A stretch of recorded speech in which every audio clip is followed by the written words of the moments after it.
शपथ लेते हैं, वचन लेते हैं, संकल्प करते हैं हिंदुस्तान को हिंदू राष्ट्र बनाने के लिए, बनाए रखने के लिए, आगे बढ़ाने के लिए हम सब प्रतिबद्ध है। इसके लिए आवश्यकता पड़ी तो हम बलिदान देंगे।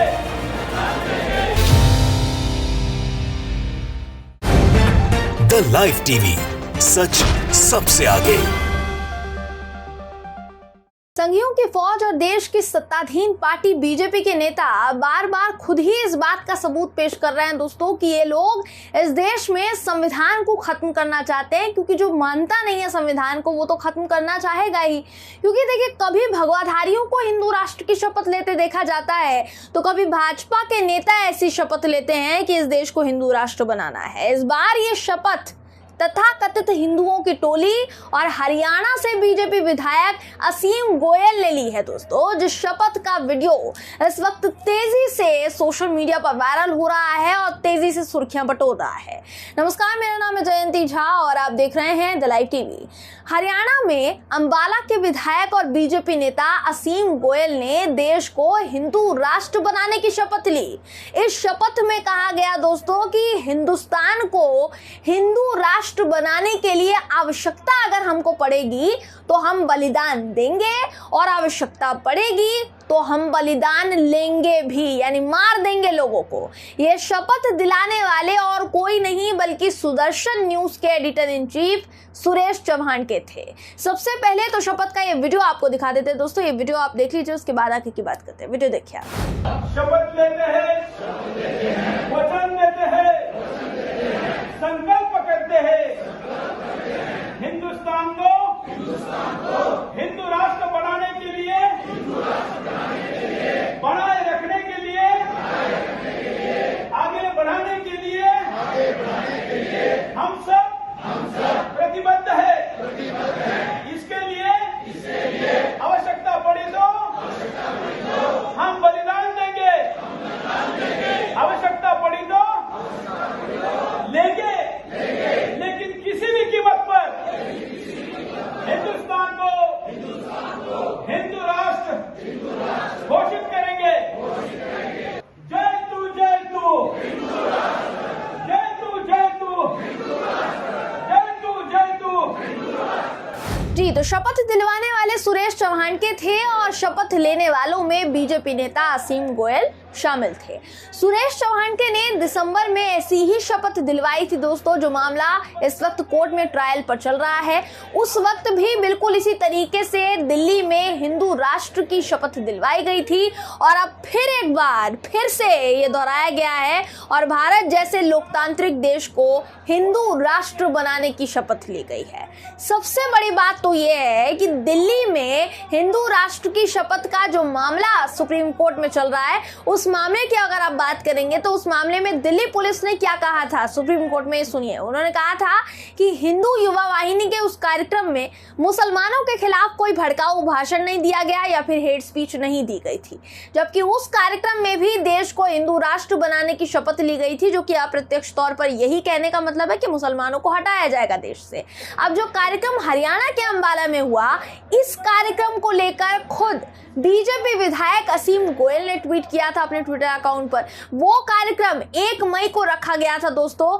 असीम गोयल का ट्वीट इस वक्त आपको मैं स्क्रीन पर दिखा रही हूं, आप देख पा रहे होंगे, जिसमें उन्होंने लिखा कि आज अग्रवाल भवन अंबाला शहर में सामाजिक चेतना संगठन अंबाला शहर द्वारा आयोजित संगोष्ठी सम्मान नागरिक संहिता में मैंने भाग लिया व संगोष्ठी में अपने विचार रखे।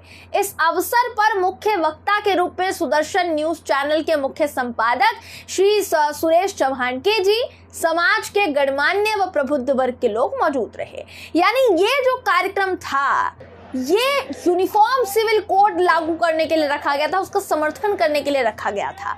समान नागरिक संहिता का मतलब क्या होता है दोस्तों? यूनिफॉर्म सिविल कोड यानी अलग अलग विचारधारा भावना रखने वाले धर्मों, जिनके लिए अलग अलग देश में संविधान में कानून बने हुए हैं, समुदाय के लिए अभी तक जितने भी कानून अलग अलग बने हुए थे, उन कानूनों को अलग अलग ना रहने देना, उसे एक साथ मिला देना। अगर आसान शब्दों में कहूं तो पूरे देश में हर संप्रदाय, हर धर्म, हर वर्ग के, हर समुदाय के लोगों के लिए सिर्फ एक कानून।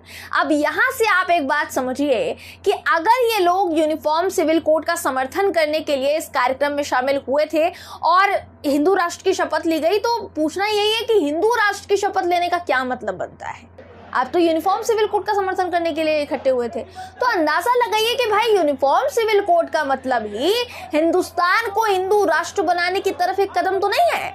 क्योंकि अगर ऐसा नहीं होता तो इस इवेंट में बीजेपी नेता शामिल नहीं होते।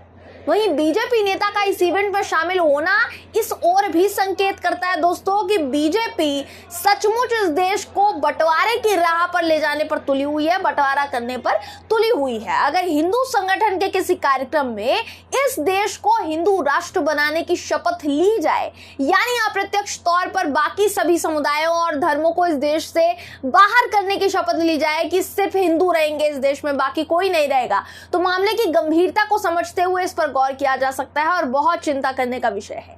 सबसे बड़ी बात तो यह है कि ये देश में मुस्लिम समुदाय के खिलाफ जो अभियान है, ये सिर्फ दोस्तों एक बीजेपी शासित राज्य की कहानी नहीं है, एक बीजेपी शासित राज्य में नहीं चलाया जा रहा है, बल्कि कई बीजेपी शासित राज्यों को इसका जरिया बनाया जा रहा है।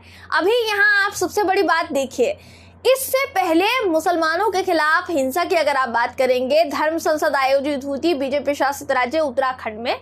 उत्तराखंड के हरिद्वार में हेट स्पीच का मामला सामने आया था। हेट स्पीच के बाद उत्तराखंड के रुड़की में भी एक कार्यक्रम होने वाला था, जिसे लेकर सुप्रीम कोर्ट ने चिंता जताई थी और सुप्रीम कोर्ट हरकत में आया था, तब जाकर उत्तराखंड पुलिस ने कार्यवाही की थी। उसके बाद बीजेपी शासित उत्तर प्रदेश से भी खबर सामने आ चुकी है। उत्तर प्रदेश में प्रबोधानंद गिरी और तथाकथित महंत ने गाजियाबाद में हिंदू समागम रखने का ऐलान किया था। ये शख्स पहले भी समाज में एक समुदाय विशेष के खिलाफ नफरत घोल चुका है दोस्तों, और बहुत बुरी तरीके से नफरत घोल चुका है। हरिद्वार धर्म संसद में इसी ने मुसलमानों के सफाई की बात कही थी। अगर फिर ये कार्यक्रम आयोजित होता तो ये फिर से वही करता।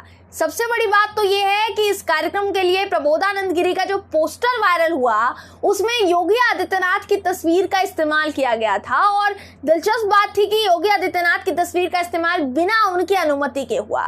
उसके बाद जब पुलिस ने इस आयोजन पर रोक लगाई, संघियों को गिरफ्तार किया, तो प्रबोधानंद गिरी ने धमकी भरा एक पोस्ट करके हिंदू रक्षा सेना के सभी कार्यकर्ताओं को बादलपुर थाने जाने के लिए आह्वान किया कि कार्यक्रम हम वहीं मनाएंगे, थाने के बाहर।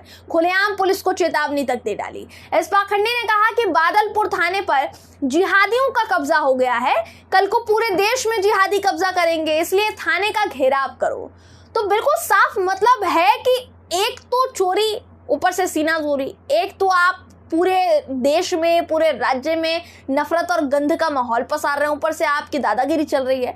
तो यही वजह है कि प्रबोधानंद गिरी को गिरफ्तार करने की मांग उठने लगी है। और यहीं से अंदाजा लगाइए कि पहले उत्तराखंड, फिर यूपी और अब हरियाणा बीजेपी शासित राज्य, हिंदू संगठन के लोग देश में मुसलमानों की सफाई करने की बात करते हैं, फिर हिंदू राष्ट्र की शपथ लेते हैं, लेकिन इसके बावजूद इन पर यूएपीए नहीं लगता है। ये हैरानी की बात है, जबकि असली देशद्रोही ये लोग हैं जो देश में शांति चाहते ही नहीं है। ये चाहते हैं बवाल हो, ये लोग देश से संविधान खत्म करना चाहते हैं। अगर अभी भी देश में कानून जिंदा है, संविधान जिंदा है, तो इन संघियों की गिरफ्तारी जल्द से जल्द होनी चाहिए, ताकि देश में नफरत का ये जो माहौल फैलाया जा रहा है, जो पसारा जा रहा है, नफरत पसारी जा रही है, उसका मुंह तोड़ जवाब मिले इन संघियों को। बहरहाल दोस्तों, इस खबर पर आपकी राय क्या है, कमेंट करके जरूर बताइएगा। वीडियो अगर आपको पसंद आया हो तो वीडियो को लाइक और शेयर करना ना भूलें। फिर मुलाकात होगी आपसे किसी ऐसी ही खबर के साथ, तब तक के लिए नमस्कार। द लाइव टीवी, सच सबसे आगे।